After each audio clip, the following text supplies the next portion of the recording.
शुक्लां ब्रह्म विचारसार परमाद्यां जगद्व्यापिनीं वीणा पुस्तकधारिणीं अपयदां जाढ्यान्धकारापहां हस्ते स्फाटिकमालिकां विदधतीं पद्मासने संस्थितां वन्दे तां परमेश्वरीं भगवतीं बुद्धिप्रदां शारदां। श्री महागणाधिपतये नमः। श्री महासरस्वत्यै नमः। శ్రీ గురుభ్యో నమః. సెప్టెంబర్ మాసంలో తులారాశి జాతకులకు, తులారాశిలో జన్మించినటువంటి వారికి గ్రహస్థితి మూలకంగా, ఈ మాసంలో ఉన్నటువంటి గ్రహ సంచారం మూలకంగా ఎలాంటి ఫలితాలు కలగబోతున్నాయి అనేటువంటి విషయాన్ని తెలుసుకుందాం. ఈ సెప్టెంబర్ మాసంలో తులారాశి జాతకులకు సూర్యుడు 11, 12 స్థానాలలో సంచరిస్తున్నాడు. 16వ తారీఖు వరకు 11వ స్థానంలో ఉంటున్నాడు, శుభప్రదంగా ఉంటుంది. దాని తర్వాత మాసాంతం వరకు కూడాను 12వ స్థానంలో సంచరిస్తున్నాడు, ప్రతికూలంగా ఉంటాడు. కుజుడు జన్మ ద్వాదశ స్థానాలలో సంచరిస్తున్నాడు, ప్రతికూలంగా ఉన్నాడు. బుధుడు ఏకాదశ ద్వాదశ స్థానాల్లో సంచరిస్తున్నాడు, అనుకూలం. గురువు 9వ స్థానంలో సంచరిస్తున్నాడు, అనుకూలంగా ఉన్నాడు. శుక్రుడు ప్రథమంలో 14వ తారీఖు వరకు దశమ స్థానంలో ప్రతికూలం.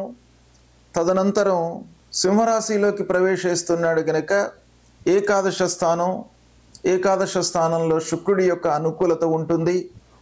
ఇక శనీశ్వరుడు 6వ స్థానంలో అనుకూలంగా ఉన్నాడు. రాహువు 5వ స్థానంలో ప్రతికూలం. కేతువు అనుకూలంగా ఉన్నాడు, ఏకాదశ స్థానంలో సంచరిస్తున్నాడు. ఈ విధంగా 8 గ్రహాలు ఈ స్థానాలలో సంచరిస్తున్నాయి.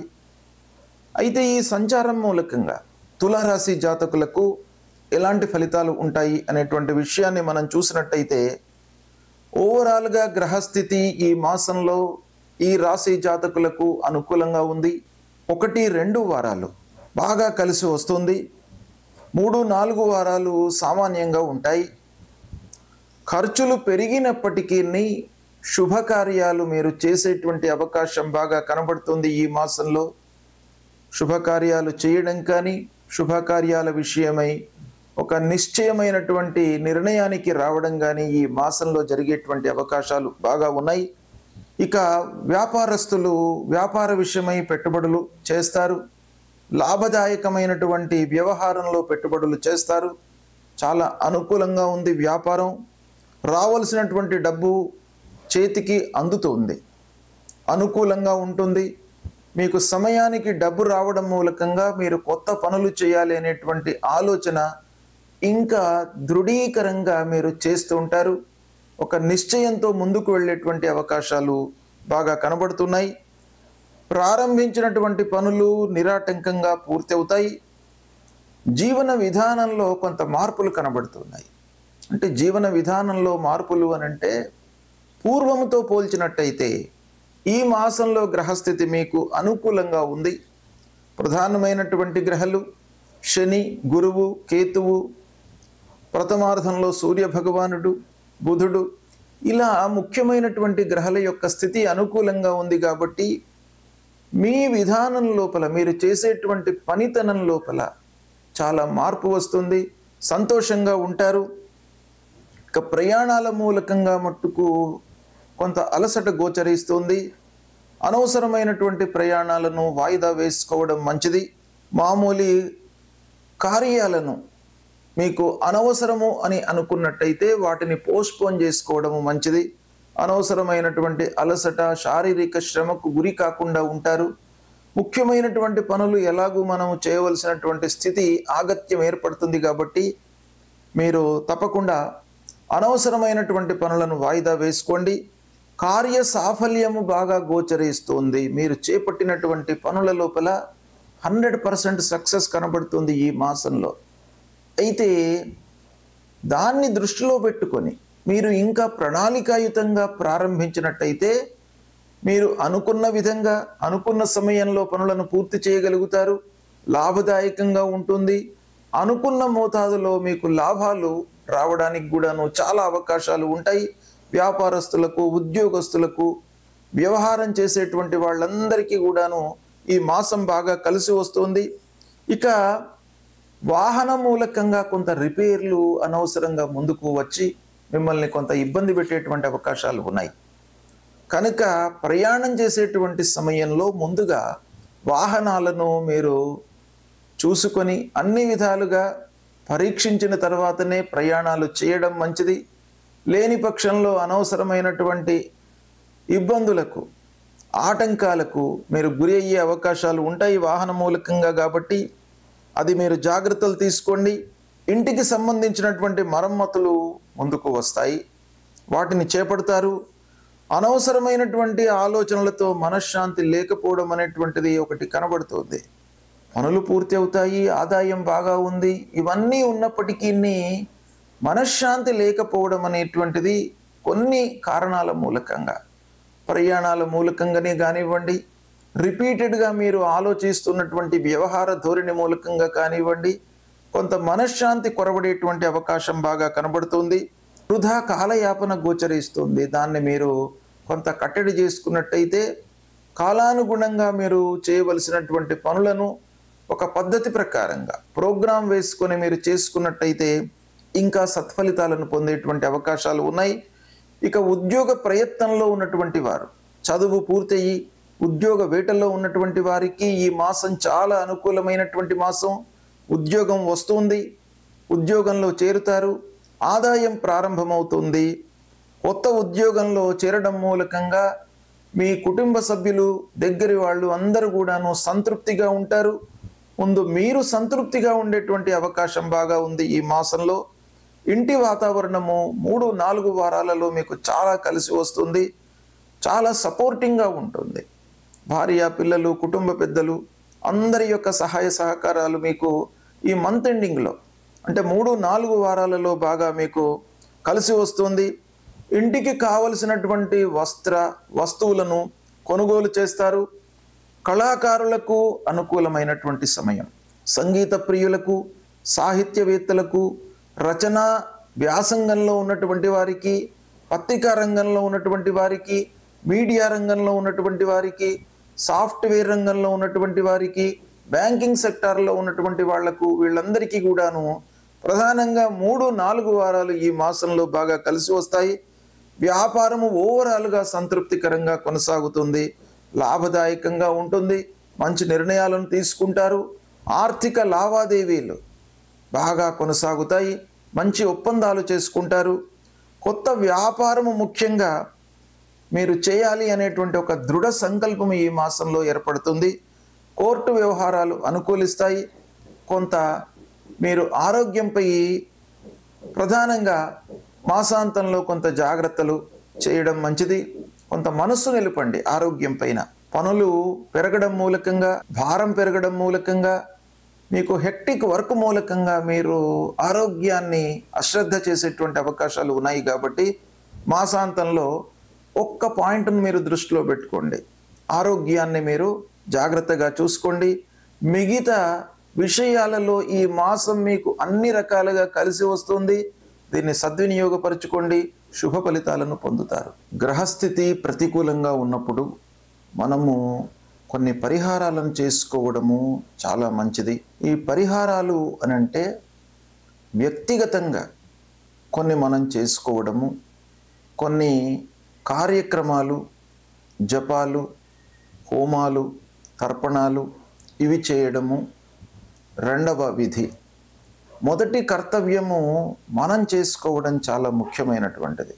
రాశిపరంగా లేదా వ్యక్తిగత జాతకంలో గ్రహస్థితి ప్రతికూలంగా ఉన్నప్పుడు, ఏ గ్రహాలు ప్రతికూలంగా ఉన్నప్పుడు ఏం చేసుకోవాలి అనేటువంటి విషయాన్ని మీకు తెలియజేస్తాను. సూర్యుడు ప్రతికూలంగా ఉన్నప్పుడు అంటే రాశిపరంగా మనము జన్మించినటువంటి రాశి పరంగా సూర్య భగవానుడు 1, 2, 4, 5, 7, 8, 9, 12 ఈ స్థానాలలో సంచరిస్తున్నప్పుడు సాధారణంగా మనకు సూర్యుడికి సంబంధించినటువంటి ఫలితాలు ప్రతికూలంగా ఉంటాయి.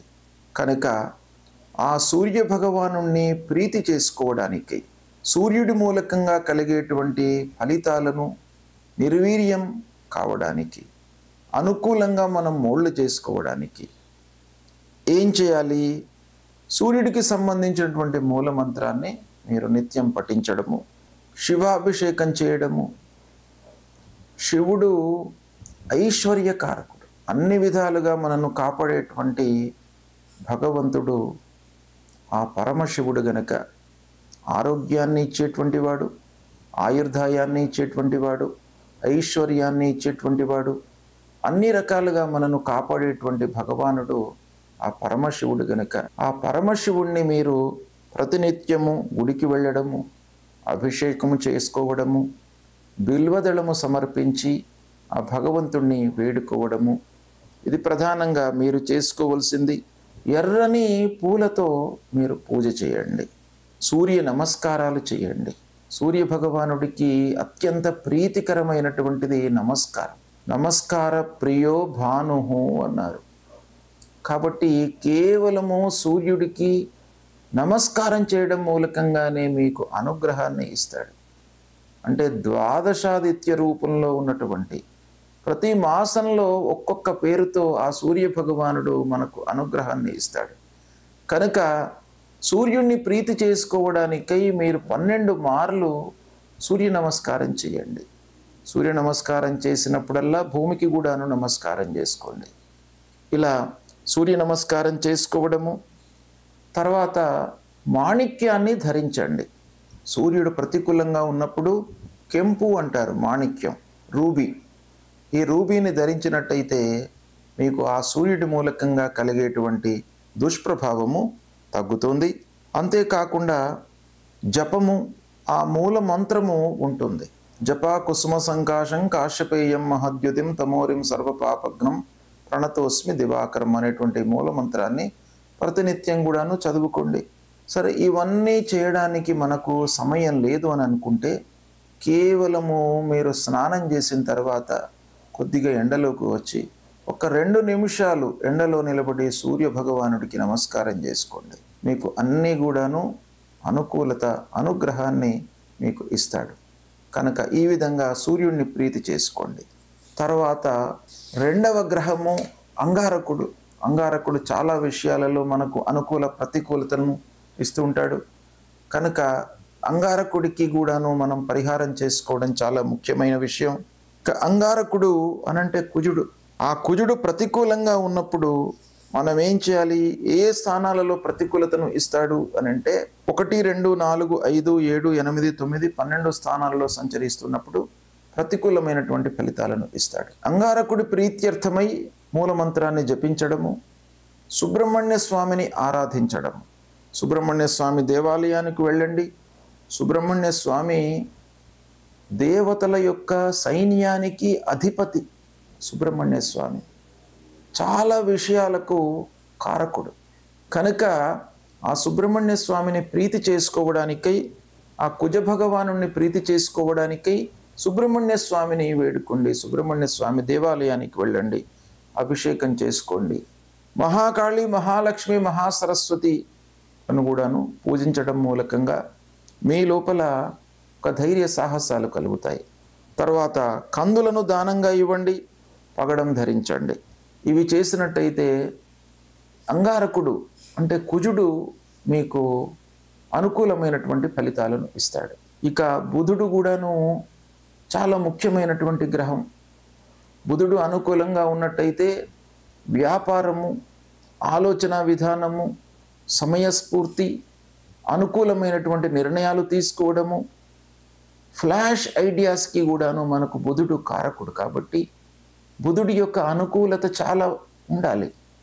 కనుక బుధుడు ప్రతికూలంగా ఉన్నప్పుడు మనము మూలమంత్రాన్ని జపించడము లేదా విష్ణువును పూజించడము, ఆ శ్రీమన్నారాయణుణ్ణి పూజించడం మూలకంగా మీ లోపల స్థిరత్వం కలుగుతుంది. సమయానుకూలంగా మీరు నిర్ణయాలు తీసుకోగలుగుతారు. మీ లోపల ఆ సమస్యకు సంబంధించినటువంటి పరిష్కార మార్గాన్ని ఆ భగవంతుడు మీకు ఇస్తాడు. కాబట్టి విష్ణువును పూజించండి.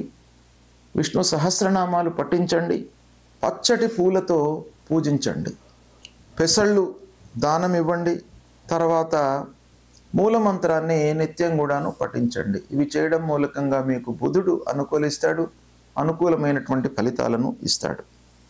ఇక ముఖ్యమైనటువంటి గ్రహము, చాలా విషయాలలో ప్రభావాన్ని చూపించేటువంటి గ్రహము గురుగ్రహము. ఈ గురువు అనుకూలంగా ఉన్నట్టయితే అద్భుతాలు జరుగుతాయి, ప్రతికూలంగా ఉన్నట్టయితే మీకు ఆలస్యము, ఆటంకాలు, సమయానికి కాకపోవడము, మధ్యలో వదిలిపెట్టడము, ఇలాంటివి ఎన్నెన్నో మీకు ఇబ్బందులకు కారకుడు గురువు. కాబట్టి ఆ గురువు ప్రీతి కొరకై, గురువును ప్రీతి చేసుకోవడానికై మూలమంత్రాన్ని పఠించండి. దేవానాంచ ఋషీణాంచ గురుం కాంచన సన్నిభం వందనీయం త్రిలోకానం తం నమామి బృహస్పతిం అనేటువంటి మూలమంత్రాన్ని పఠించండి. తర్వాత సద్గురువులను సందర్శించుకోండి, ఆధ్యాత్మికవేత్తలతో మాట్లాడండి, దైవిక కార్యక్రమాలలో పాల్గొనండి, సమాజానికి హితము చేసేటువంటి పనులను చేయండి. నలుగురికి దానం చేయడము, అన్నదానం చేయడము, వస్త్రదానం చేయడము, విద్యాదానం చేయడము, ఇలాంటివి మీరు చేసినట్టయితే ఆ గురువు ప్రీతి చెంది మీకు అనుగ్రహాన్ని కలిగిస్తాడు. దక్షిణామూర్తిని పూజించండి, దత్తాత్రేయ స్వామిని కొలవండి. పసుపు వచ్చ వస్త్రంలో, పచ్చటి వస్త్రంలో శనిగలు ఉంచి దానమివ్వండి. కనక పుష్యరాగాన్ని ధరించండి. ఈ విధంగా చేసినట్టయితే గురు భగవానుడు ప్రీతి చెందుతాడు. ముఖ్యంగా గురువును ప్రీతి చేసుకోవడానికై సద్గురువులను సందర్శించడము, మాతాపితృవులను సేవించడము, ఇవి చాలా ముఖ్యమైనటువంటివి. తల్లిదండ్రులను మీరు సేవించండి, గురు భగవానుడి యొక్క అనుగ్రహం మీకు లభిస్తుంది. సద్గురువులను, ఆధ్యాత్మికవేత్తలను, సమాజం కొరకే వాళ్ళ జీవితాన్ని అంకితం చేసినటువంటి మహానుభావులు ఉంటారు, వాళ్ళను దర్శించుకోండి. వాళ్ళ మూలకంగా మీకు ఆ గురువు యొక్క అనుగ్రహం లభిస్తుంది. ఇక శుక్రుడు మనకు ఆనందాన్ని, సౌఖ్యాన్ని, కావలసినటువంటి వస్తువులను, వస్త్రాలను, ప్రశాంతతను ఇచ్చేటువంటి గ్రహము శుక్రగ్రహము. ఈ శుక్రగ్రహము మీకు ప్రతికూలంగా ఉన్నప్పుడు మూలమంత్రాన్ని జపించండి. పార్వతీదేవిని, లక్ష్మీ అమ్మవారిని కొలవండి. తెల్లటి పూలతో మీరు పూజించండి అమ్మవారిని. అమ్మవారు ప్రీతి చెంది మీకు కావలసినటువంటి అన్ని సదుపాయాలను కూడాను మీకు అనుగ్రహిస్తారు. తెల్లని వస్త్రము, బొబ్బర్లు ఇవి దానంగా ఇవ్వండి. వజ్రాన్ని ధరించండి, మూలమంత్రాన్ని జపించండి. హేమకుంద మృళాలాభం దైత్యానాం పరమాం గురుం సర్వశాస్త్ర ప్రవక్తారం భార్గవం ప్రణమామ్యహం అనేటువంటి మూలమంత్రాన్ని ప్రతినిత్యం కూడాను చదువుకోండి. మీకు అనుగ్రహాన్ని పొందుతారు శుక్రుడి మూలకంగా. ఇక శనీశ్వరుడు చాలా విషయాలలో ప్రభావాన్ని చూపించేటువంటి గ్రహం. ఈ శని గ్రహము ఇండైరెక్ట్గా, డైరెక్ట్గా మనకు డబ్బుపై, ఆదాయంపై, ఖర్చుపై, మన శ్రమపై ప్రభావాన్ని చూపిస్తాడు. కాబట్టి ఈ శని ప్రతికూలంగా ఉన్నప్పుడు మూలమంత్రం తప్పకుండా మీరు జపించండి. నీలాంజన సమాభాసం రవిపుత్రం యమాగ్రజం ఛాయా మార్తాండ సంభూతం తం నమామి శనైశ్చరం. ఈ మూలమంత్రాన్ని జపిస్తూ శివుణ్ణి ఆరాధించండి. ఆ పరమశివుడికి అభిషేకం చెయ్యండి. శని స్తోత్రాన్ని పఠించండి. శివ పూజ మూలకంగా మీకు అద్భుతాలు జరుగుతాయి. ఆ శివుణ్ణి నమ్ముకొని ప్రతినిత్యం కూడాను దైవారాధన చేస్తూ శివాలయానికి వెళుతూ ఆ శంకరుడిపై ఒక బిల్వదళాన్ని ఉంచి మీరు నమస్కారం చేసుకున్నట్టయితే మహద్ ఆనంద పరవశుడైనటువంటి ఆ శంకరుడు మిమ్మల్ని అనుగ్రహిస్తాడు. ఆ శని మూలకంగా కలిగేటువంటి దుష్ప్రభావం దూరం అవుతుంది. ఆంజనేయ స్వామిని కూడాను కొలవండి. భయము, ఆందోళన ఇవి లేకుండా మిమ్మల్ని కాపాడుతాడు. నల్లటి వస్త్రము, నల్లని నువ్వులను దానంగా ఇవ్వండి. ఇంద్రనీలాన్ని ధరించండి. ఇవి చేయడం మూలకంగా శని యొక్క ప్రభావం తగ్గుతుంది. శని స్తోత్రము ఉంటుంది.